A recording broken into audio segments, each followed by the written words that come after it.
Selamat pagi, saudara. Mari kita membuka satu bagian Alkitab dari Injil Yohanes pasal yang pertama. Injil Yohanes pasal yang pertama ayat 35 sampai 51. Yohanes pasal yang pertama ayat 35 sampai 51. Saya akan bacakan bagi kita semua. Demikian firman Tuhan, Yohanes pasal pertama dari mulai ayat 35. Pada keesokan harinya, Yohanes berdiri di situ pula dengan dua orang muridnya. Dan ketika ia melihat Yesus lewat, ia berkata, "Lihatlah anak domba Allah." Kedua murid itu mendengar apa yang dikatakannya itu, lalu mereka pergi mengikut Yesus. Tetapi Yesus menoleh ke belakang, ia melihat bahwa mereka mengikut dia, lalu berkata kepada mereka, "Apakah yang kamu cari?" Kata mereka kepadanya, "Rabi," artinya guru, "di manakah engkau tinggal?" Ia berkata kepada mereka, "Marilah, dan kamu akan melihatnya." Mereka pun datang dan melihat di mana ia tinggal, dan hari itu mereka tinggal bersama-sama dengan dia. Waktu itu kira-kira pukul 4. Salah seorang dari keduanya yang mendengar perkataan Yohanes lalu mengikut Yesus adalah Andreas, saudara Simon Petrus. Andreas mula-mula bertemu dengan Simon saudaranya dan ia berkata kepadanya, "Kami telah menemukan Mesias," artinya Kristus. Yang membawanya kepada Yesus. Yesus memandang dia dan berkata, "Engkau Simon anak Yohanes, engkau akan dinamakan Kefas," artinya Petrus. Pada keesokan harinya Yesus memutuskan untuk berangkat ke Galilea. Ia bertemu dengan Filipus dan berkata kepadanya, "Ikutlah aku." Filipus itu berasal dari Betsaida, kota Andreas dan Petrus. Filipus bertemu dengan Nathanael dan berkata kepadanya, "Kami telah menemukan dia yang disebut oleh Musa dalam kitab Taurat dan oleh para nabi, yaitu Yesus anak Yusuf dari Nazaret." Kata Nathanael kepadanya, "Mungkinkah sesuatu yang baik datang dari Nazaret?" Kata Filipus kepadanya, "Mari dan lihatlah." Yesus melihat Nathanael datang kepadanya lalu berkata tentang dia, "Lihat, inilah seorang Israel sejati, tidak ada kepalsuan di dalamnya." Kata Nathanael kepadanya, "Bagaimana engkau mengenal aku?" Jawab Yesus kepadanya, "Sebelum Filipus memanggil engkau, aku telah melihat engkau di bawah pohon ara." Kata Nathanael kepadanya, "Rabi, engkau anak Allah, engkau raja orang Israel." Yesus menjawab, katanya, "Karena aku berkata kepadamu, aku melihat engkau di bawah pohon ara, maka engkau percaya? Engkau akan melihat hal-hal yang lebih besar daripada itu." Lalu kata Yesus kepadanya, "Aku berkata kepadamu, sesungguhnya engkau akan melihat langit terbuka dan malaikat-malaikat Allah turun naik kepada anak manusia." Sampai demikian jauh pembacaan bagian firman Tuhan. Saudara, Lembaga Alkitab Indonesia, di dalam Alkitab Bahasa Indonesia kita memberi judul bagian ini, Murid-murid Yesus yang pertama. Saudara, kita punya 4 Injil, Injil Matius, Markus, Lukas, dan Yohanes. Dan keempatnya menceritakan kisah tentang kehidupan, tentang pelayanan Yesus dari sudut pandang yang berbeda-beda. Tetapi khususnya saudara, Injil Yohanes, dia seringkali menceritakan peristiwa yang tidak ditulis oleh penulis Injil lainnya. Nah saudara, di dalam Injil Matius, Markus, dan Lukas, ketika Yesus memanggil murid-muridnya yang pertama, Simon, Andreas, mereka sedang menjala ikan di tepi danau. Dia memanggil mereka meninggalkan pekerjaan mereka untuk kemudian menjadi penjala manusia. Tetapi Injil Yohanes tidak menceritakan hal itu, melainkan dia menyoroti bahwa Andreas adalah murid Yohanes Pembaptis. Dan kalau kita perhatikan juga saudara, di dalam Injil lain selalu dikisahkan bahwa yang pertama dipanggil adalah Simon dan Andreas, lalu kemudian Yakobus dan Yohanes. Tetapi di dalam bagian ini saudara, setelah Simon dan Andreas, Yohanes malah bercerita tentang Filipus dan Nathanael. Nah saudara, mengapa ada perbedaan-perbedaan seperti ini? Saudara, mengapa kisah mengenai murid-murid Yesus yang pertama ini berbeda dengan Injil lainnya? Injil Matius, Markus, dan Lukas itu menceritakan kisah Yesus memanggil murid-muridnya. Kalau boleh dikatakan saudara, dengan resmi dia memanggil mereka, dia mengajak mereka untuk ikut dia menjadi penjala manusia. Tetapi Yohanes berbeda. Dia sedang menceritakan kisah sebelum itu. Saudara, sebelum Yesus memanggil Simon dan Andreas di tepi danau, dia sudah pernah bertemu dengan mereka. Dan itulah yang diceritakan oleh Yohanes. Inilah awal mulanya mereka kenal Yesus. Pertama kalinya mereka tertarik kepada Yesus, terkagum-kagum dengan Yesus. Pertama kalinya Yesus menyentuh hati mereka dan mereka percaya kepadanya. Dan dia menggabungkan cerita ini dengan pemanggilan Filipus dan Nathanael. Nah, saudara, Yohanes menceritakan ini dengan sangat menarik sekali, dengan pola yang terus berulang-ulang seperti rantai yang tidak habis-habis. Nah, saudara, kita perhatikan coba lebih detail kisah ini. Kisah ini sudah dimulai dengan Yohanes Pembaptis berdiri dengan 2 orang muridnya. Lalu kemudian dia menunjuk kepada Yesus. Lihatlah anak domba Allah. Behold the Lamb of God. Lihat itu anak domba Allah. Saudara, siapa Yohanes Pembaptis? Dia adalah saudara sepupu Yesus. Dia lahir 6 bulan lebih awal dari Yesus. Dia adalah orang yang kata Yesus terbesar yang pernah dilahirkan oleh seorang perempuan. Dia adalah orang yang mendahului Yesus untuk mempersiapkan jalan. Maka kalau saudara perhatikan keempat Injil sebelum memulai kisah tentang pelayanan Yesus, sama-sama memulai kisahnya dari Yohanes Pembaptis. Dan Injil Yohanes saudara menceritakan apa yang dilakukan oleh Yohanes Pembaptis. Yang pertama, dikatakan dia mempersiapkan jalan bagi Yesus. Saudara, waktu itu Yohanes Pembaptis sedang naik daun. Dia terkenal sekali. Banyak orang datang kepada dia, banyak orang bertobat, minta dibaptis, mau menjadi muridnya. Maka kalau saudara membaca bagian sebelumnya yang tidak kita baca, para pemimpin agama dari Yerusalem saudara mengirim utusan untuk khusus bertanya kepada Yohanes Pembaptis, siapa engkau? Oh saudara, pertanyaannya sangat besar sekali. Mereka bertanya, apakah engkau Mesias? Artinya juru selamat yang dinantikan. Apakah engkau Elia, nabi yang sangat besar itu? Apakah engkau nabi yang akan datang? Dan Yohanes menjawab, semuanya bukan. Lalu mereka bertanya, kalau begitu siapa engkau?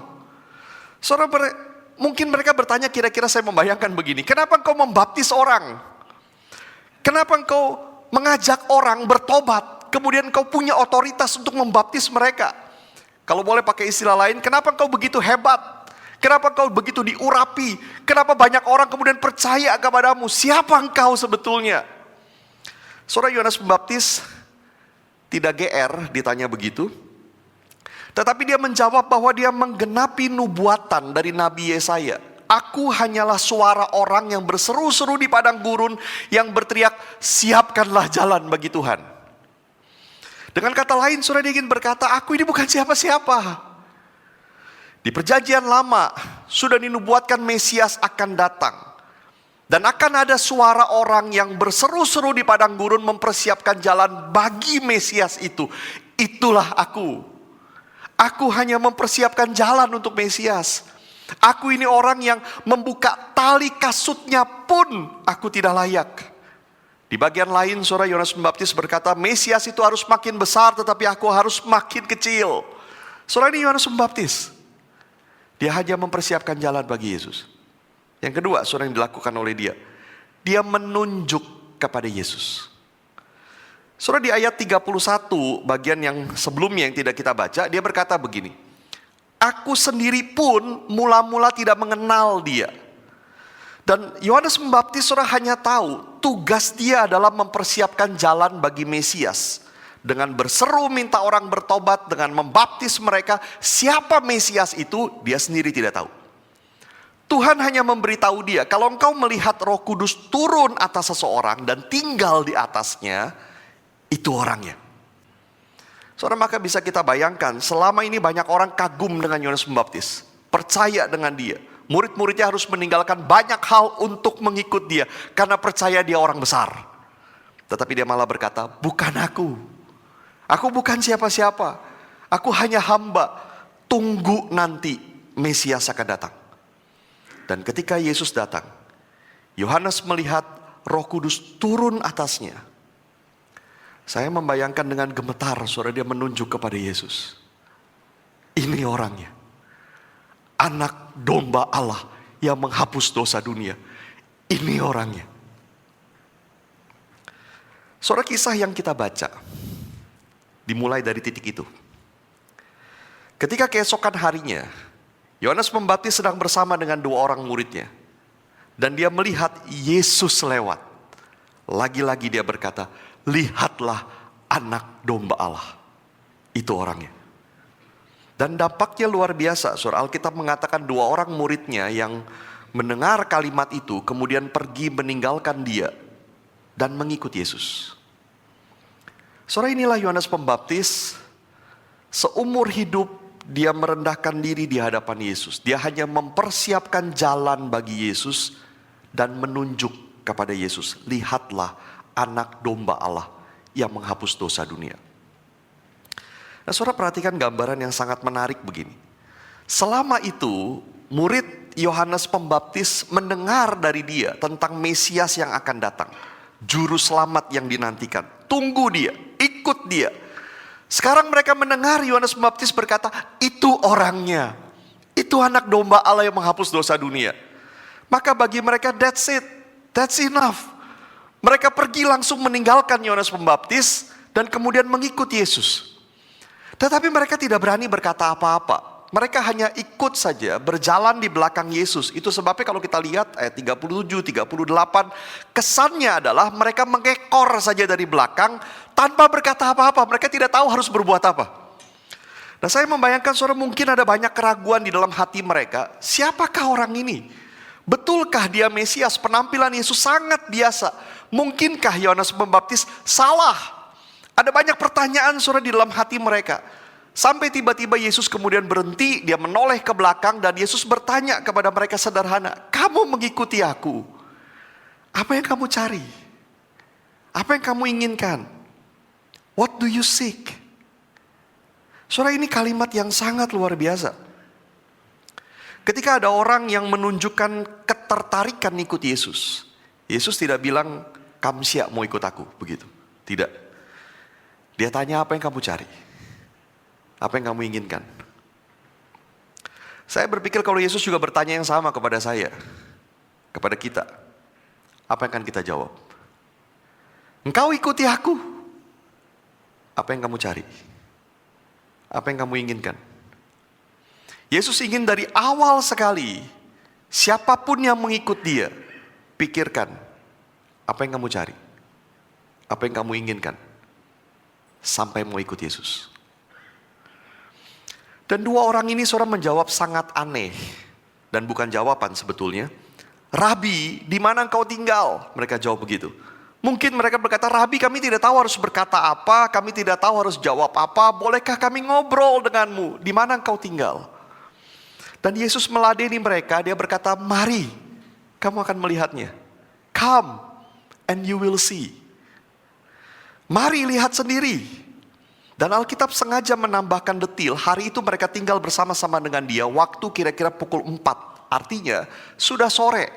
Dan sangat besar kemungkinan mereka menginap. Nah, saya bisa bayangkan saudara, berjam-jam kemudian mereka ngobrol dengan Yesus, bertanya banyak hal, mereka membuka hati dan pikiran mereka, keraguan mereka kepada Yesus. Dan semakin ngobrol, Yesus bicara dengan mereka, hati mereka semakin berkobar-kobar. Mereka percaya kepada dia. Saudara perhatikan pola ini yang akan terus terulang di dalam cerita ini. Ada yang menunjuk kepada Yesus. Ketika orang yang melihatnya ragu, dia diajak untuk lihat sendiri, bicara sendiri dengan Yesus. Dan ketika mereka berjumpa dengan Yesus, mereka percaya. Yohanes menunjuk kepada Yesus. 2 orang muridnya yang melihat itu datang kepada Yesus dengan ragu. Tuhan bicara dengan mereka. Dan sekarang mereka percaya. Ini kelompok orang yang pertama. Yang kedua, saudara, di ayat 40 sampai 42. Salah satu murid Yohanes yang datang kepada Yesus adalah Andreas. Dikatakan Andreas bertemu dengan Simon saudaranya dan dia langsung berkata, kami telah menemukan Mesias, kami telah menemukan yang diurapi Allah, juru selamat yang dinanti-nantikan. Saudara, tidak dicatat bagaimana cara dia bicara, tapi saya yakin saudara dia tidak akan hanya bilang, udah ketemu tuh Mesias, begitu ya. Saudara gak mungkin dia ngomong begitu. Dia mungkin bercerita betapa indahnya percakapan mereka. Dia mungkin cerita betapa hatinya berkobar-kobar ketika bicara dengan Yesus. Dia mungkin cerita ada sesuatu yang luar biasa dia alami ketika bertemu dengan Yesus. Dan Simon mungkin sulit percaya, tapi terus Andreas berusaha meyakinkan dia. Dan akhirnya Andreas membawa Simon kepada Yesus. Mari datang, ayo lihat sendiri, dengar sendiri, alami sendiri. Dan ketika Simon bertemu Yesus, Yesus memandang dia dan berkata, engkau Simon anak Yohanes. engkau akan dinamakan Kefas, artinya Petrus. Saya yakin saudara percakapannya juga pasti tidak sependek itu. Tapi yang paling berkesan dicatat oleh Yohanes, Yesus memandang Simon, dia tahu siapa Simon, dia tahu akan jadi apa Simon, maka Yesus bilang kau akan dinamai Petrus. Apapun yang terjadi hari itu, Petrus sekarang sama seperti Andreas, terpesona kepada Yesus, percaya kepada Yesus, dia berjumpa dengan Mesias. Ini orang yang kedua. Yang ketiga, surah ayat 43 menarik. Sekilas membaca terjemahan bahasa Indonesia, kesannya adalah Yesus memutuskan pergi ke Galilea. Lalu Yesus bertemu dengan Filipus dan berkata, ikut aku. Saudara, mungkin kejadiannya memang seperti itu, tetapi sebetulnya tidak jelas siapa yang memutuskan pergi ke Galilea dan bertemu dengan Filipus. Karena di dalam bahasa Yunani hanya dikatakan begini, pada keesokan harinya ia memutuskan berangkat ke Galilea, lalu ia bertemu dengan Filipus. Siapa ia itu? Nah, saya setuju dengan D.A. Carson, seorang penafsir Alkitab, bahwa sangat mungkin yang dimaksud adalah Andreas. Ayat 41 berkata Andreas mula-mula, pertama-tama bertemu dengan Simon. Nah, kalau itu yang pertama, maka yang kedua adalah di ayat 43 ini. Keesokan harinya Andreas memutuskan berangkat ke Galilea dan dia bertemu dengan Filipus, lalu dia ajak Filipus bertemu dengan Yesus dan Yesus berkata kepada Filipus, ikutlah aku. Kalau ini benar, saudara, maka kita lihat polanya sama lagi. Andreas ajak Filipus kepada Yesus, biarkan Tuhan bicara langsung dengan dia. Dan Yesus berkata kepada Filipus, ikut aku. Lagi-lagi kita tahu, saudara, pasti percakapannya tidak sependek itu. Tapi kalimat Yesus begitu berkesan bagi Filipus. Dia diajak mengikut Yesus dan kisah selanjutnya adalah dia mengikut Yesus. Dia percaya kepada Yesus, dia menjadi murid Yesus. Ini orang yang ketiga. Maka yang keempat, saudara, sekarang giliran Filipus. Dia bertemu dengan Nathanael dan sekarang dia mengajak Nathanael. Saudara, perhatikan kata-katanya, kami telah menemukan dia yang disebut Musa dan kitab para nabi, yaitu Yesus anak Yusuf dari Nazaret. Bersemangat sekali. Padahal kalimat itu dilihat dari sudut pandang orang Yahudi sangat aneh sebetulnya.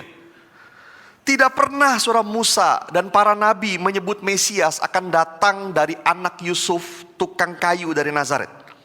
Nazaret adalah sebuah tempat yang sangat kecil sekali di Galilea. Orang Yudea seringkali menghina orang Galilea karena tidak ada yang baik dari sana. Tapi bahkan bagi sesama orang Galilea pun Nazaret itu tidak masuk hitungan. Maka tidak heran saudara Nathanael ragu, mungkinkah sesuatu yang baik datang dari Nazaret?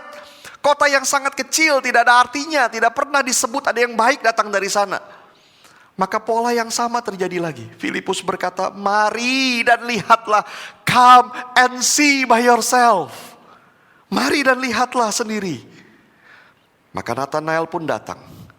Dan ketika bertemu dengan Nathanael, Yesus mengenal dia dan langsung berkata, ini orang Israel sejati, tidak ada kepalsuan di dalamnya.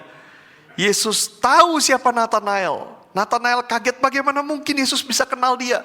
Tapi kalimat Yesus yang berikut lebih mengejutkan lagi. Sebelum Filipus memanggil engkau, aku telah melihat engkau di bawah pohon ara. Saudara, kita tidak tahu apa yang dilakukan Nathanael di bawah pohon ara. Apa yang dia kerjakan, apa yang terjadi di sana. Tetapi karena para rabi sering memakai gambaran pohon ara sebagai tempat rohani dan berdoa, ada yang menduga mungkin Nathanael berdoa kepada Allah di bawah pohon ara. Mungkin ada sesuatu yang terjadi di sana antara dia dengan Allah. Sesuatu pengalaman yang sangat pribadi, dan itu sebabnya dia sangat terkejut ketika Yesus tahu peristiwa itu. Dia duduk di bawah pohon ara.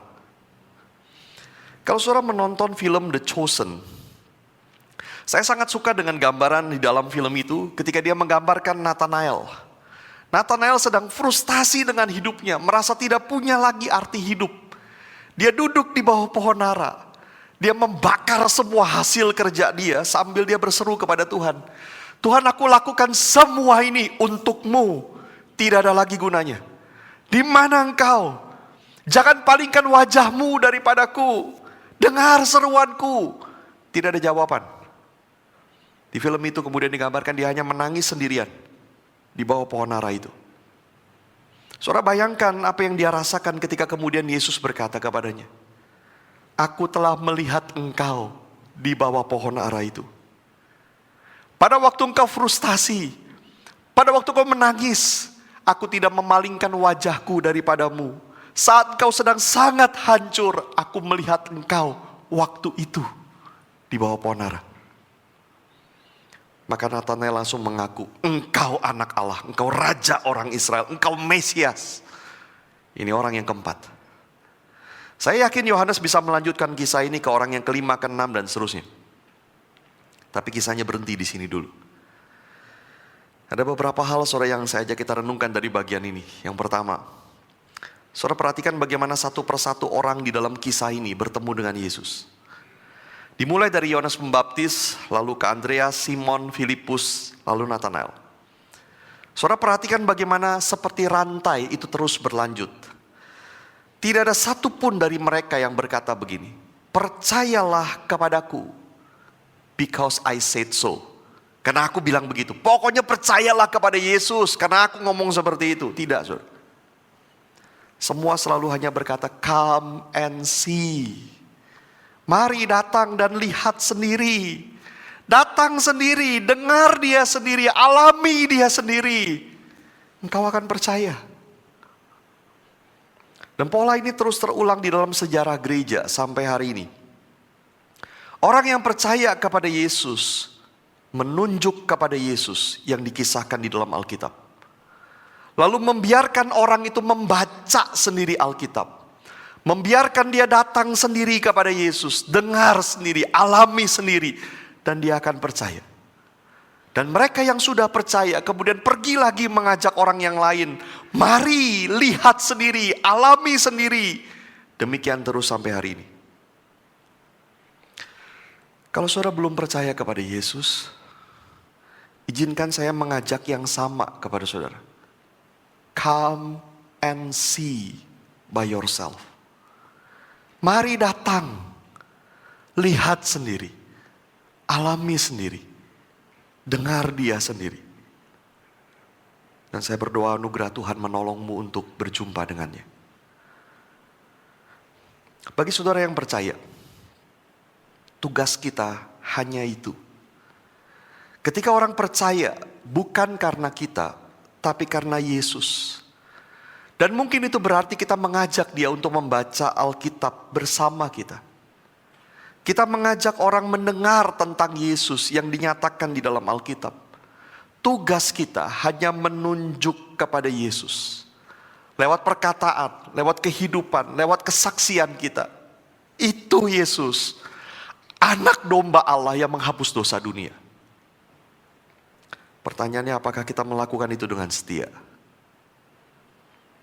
Yang kedua, saudara Andreas, Simon, Petrus, Filipus, Natanael, semua berpikir bahwa mereka sedang mencari Mesias, Juru Selamat. Satu hal yang tidak pernah mereka sadari adalah justru Mesias itu yang sedang mencari mereka. Saudara, Alkitab berkata di dalam surat Roma, tidak ada seorang pun mencari Allah. Yesus sendiri berkata, "Aku datang mencari yang hilang." Tidak ada yang mencari Allah. Semua terhilang, tidak ada satupun yang mencari Allah. Yesus yang mencari mereka. Tuhan yang mencari Andreas, saudara. Dengan apa? Dengan mengutus Yohanes Pembaptis mempersiapkan jalan bagi Yesus. Dengan menjadikan Andreas murid Yohanes Pembaptis. Dan pada waktu Andreas datang kepada Yesus, maka Yesus tidak kaget. Dia menyambutnya karena sudah lama dia menanti Andreas untuk datang. Tuhan yang mencari Simon. Ketika Simon datang kepada Yesus, Yesus berkata, "Engkau akan dinamakan Kefas," artinya Petrus. Yesus punya rencana untuk masa depan Simon. Sudah lama dia menanti Simon untuk datang. Tuhan yang mencari Filipus. Maka pada waktu bertemu dengan Filipus, dia berkata, "Ikut aku." Sudah lama dia menanti Filipus untuk datang. Demikian pula Tuhan yang mencari Natanael. Ketika Natanael datang kepada Yesus, Yesus seperti menyambut dia dan berkata, "Aku sudah lihat engkau di bawah pohon ara waktu itu. Saat engkau sengsara, aku sudah melihatmu, aku bersamamu di situ, dan aku menunggu engkau datang kepadaku." God is seeking you. Bukan karena dia tidak tahu engkau ada di mana. Tapi dia sedang bekerja di dalam hati orang yang dikasihinya. Dan dia menggunakan banyak orang di sekitarmu. Dia menggunakan banyak cara untuk menuntunmu datang kepadanya. Dengar sendiri, lihat sendiri, alami sendiri, berjumpa dengannya. Sampai seperti Simon, Filipus, Nathanael, engkau akan berkata, Yesus, engkau anak Allah, engkau raja. Dan yang ketiga, Yesus bukan hanya mau engkau percaya, tapi jauh lebih daripada itu. Ketika Nathanael berkata, Rabi, engkau anak Allah, raja orang Israel. Yesus menjawab, engkau percaya hanya karena itu. Engkau akan melihat hal-hal yang lebih besar daripada itu. Seolah-olah Nathanael, apa yang kau dengar, apa yang membuatmu percaya kepadaku, barulah sebagian sangat kecil. Kamu akan melihat langit terbuka dan malaikat-malaikat Allah turun naik kepada anak manusia. Saudara, Yesus mengutip sebuah peristiwa memang di dalam perjanjian lama, peristiwa yang mungkin kita sangat tahu. Peristiwa di mana Yakub di dalam keadaan sangat lelah, tertidur, bermimpi, dia melihat ada tangga, lalu malaikat Allah turun naik di situ. Yakub terbangun, dia berkata, sungguh ini pintu gerbang Allah, pintu gerbang surga. Surga dan bumi itu seperti ketemu begitu di situ. Saudara, Yesus menjanjikan para murid akan melihat malaikat Allah turun naik dari surga kepada Yesus. Apa artinya? Realita surga akan nyata di dalam diri Yesus. Maka Yesus berkata, Nathanael, engkau belum lihat apa-apa. Jangan pikir yang engkau akan lihat hanya 1-2 hal seperti ini. Semakin kau kenal aku, semakin kau ikut aku, engkau akan melihat surga terbuka, malaikat tidak habis-habisnya turun naik. Engkau akan melihat realita surga. Kuasa Allah dinyatakan di bumi, di dalam diri Yesus. Nah, selama 3,5 tahun seorang murid-murid mengikut Yesus, mereka terus menyaksikan itu. Kuasa Allah dinyatakan di hadapan mereka. Realita surga seperti terbuka di depan mereka. Dan yang terbesar adalah ketika mereka menjadi saksi kematian dan kebangkitan Yesus. Kasih terbesar, kuasa terbesar ditunjukkan di depan mereka. Sorga terbuka. Dan sorga dialami oleh mereka yang percaya kepada Yesus. Saudara, kembali ke pertanyaan awal kita. Kalau kita ditanya oleh Yesus, apa yang kau cari? Apa yang kau inginkan? Sampai mau ikut Yesus. Saudara, apa jawab kita? Biarlah kita menjawab, Tuhan, aku ingin mengenalmu, mengalamimu, mengikutmu. Dan kita akan mengalami itu. Mari kita tundukkan kepala.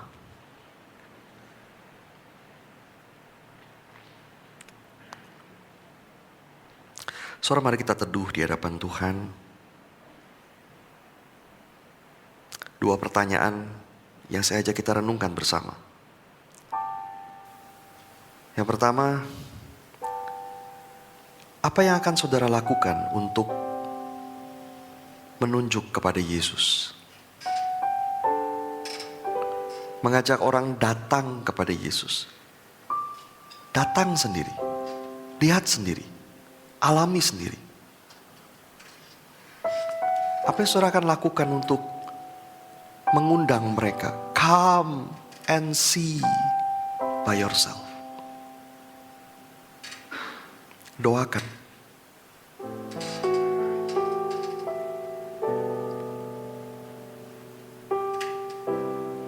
Dan yang kedua,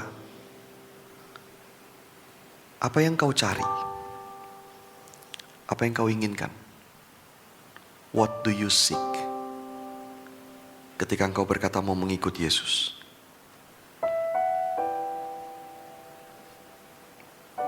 Masing-masing berdoa kepada Tuhan.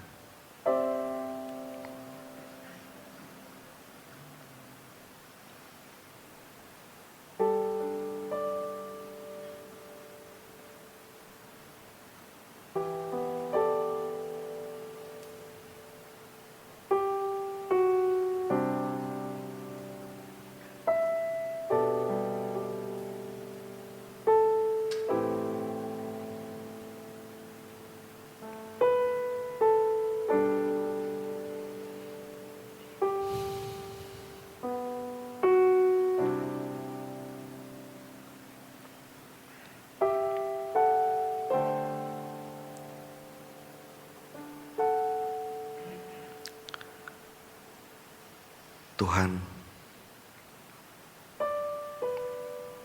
kami bisa menjadi percaya karena ada orang yang pernah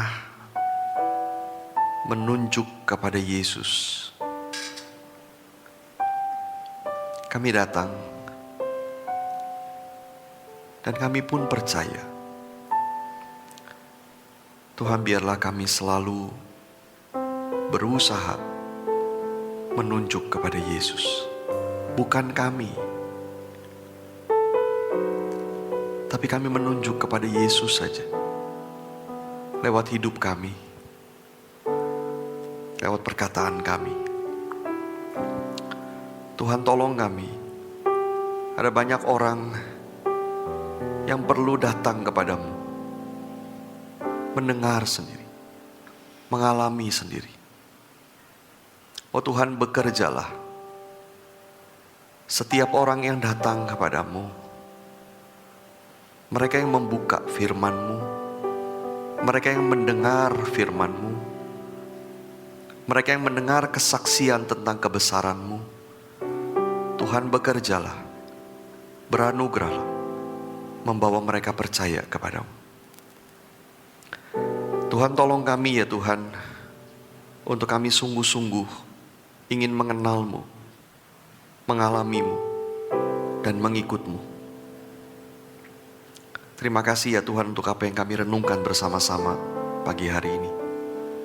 Tuhan, terus bentuk kami, di dalam kami mengikut-Mu sebagai murid-murid-Mu. Di dalam nama Tuhan Yesus kami berdoa. Amin.